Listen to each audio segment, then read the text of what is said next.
Okay, let's finish up chapter 30 with a discussion of romanticism. And I'm just going to say a few words at the end about our reading. We're back to a primary document this week for our discussion post.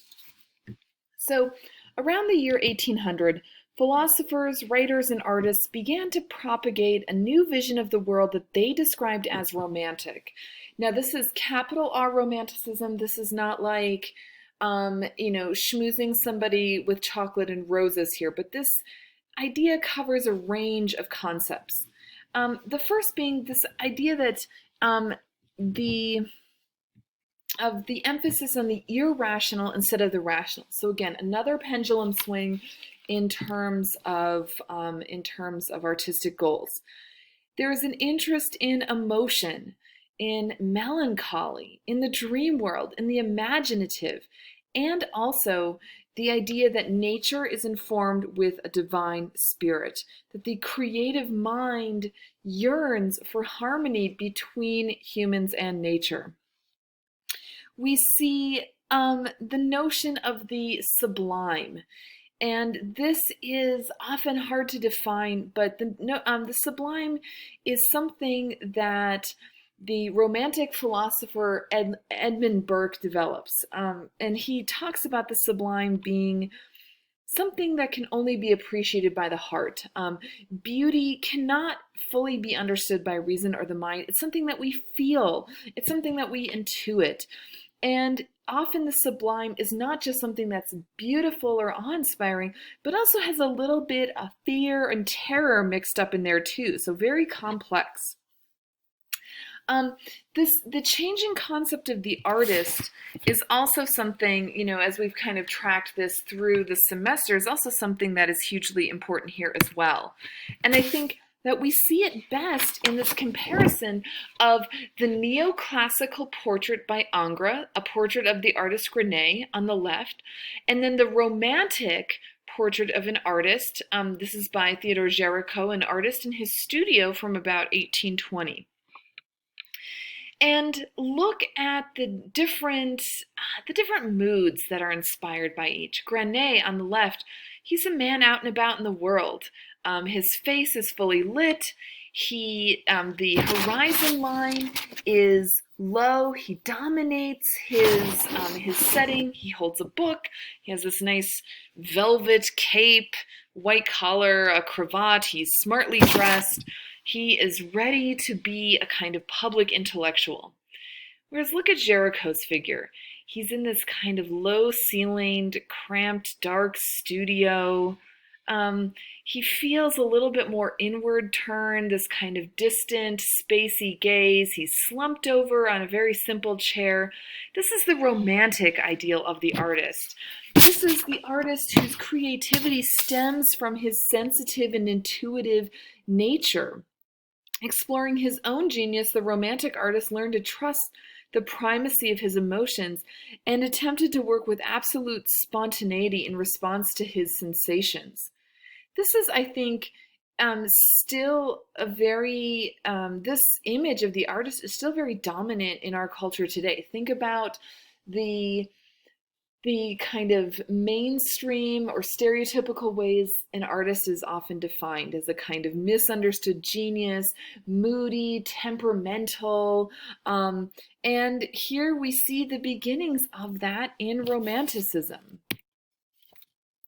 Goya's 3rd of May is perhaps one of the most famous Romantic paintings, and we see him depicting again, kind of like Benjamin West. Francisco Goya is depicting a fairly recent political event. This execution that we see here in the canvas 3rd of May, 1808, centers on an event that actually occurred during the invasion of Spain by French Napoleonic troops.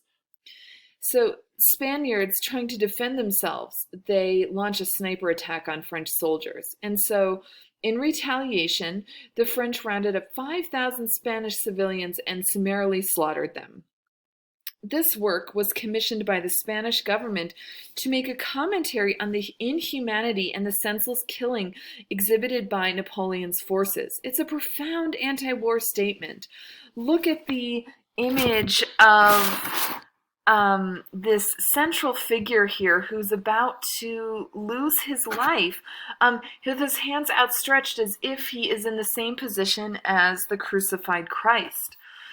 These civilians here, we see the fear in the whites of their eyes. We see the intensity of the situation. And then on the right, the French troops are lined up, nameless, faceless, carrying out these senseless acts of violence. Goya's it has this sharp contrast of values of the light and the dark areas, the diagonal lines, the thickly applied brush strokes, the spots of intense color, the bright white, the blood on the ground. This all contributes to the intense emotionality of the scene. And the expressiveness is also in the impact that the terror-stricken faces, the dramatic poses, the pools of blood all have on the viewer. We are meant to have an intense emotional response to a romantic painting. All right, so for the reading this week, we are back to a short primary document. Diderot is an Enlightenment author, and he is showing us, what we're reading here is his critique from the Salon exhibition of 1763. And so remember what the Salon is. You might want to go back and refresh your memory there.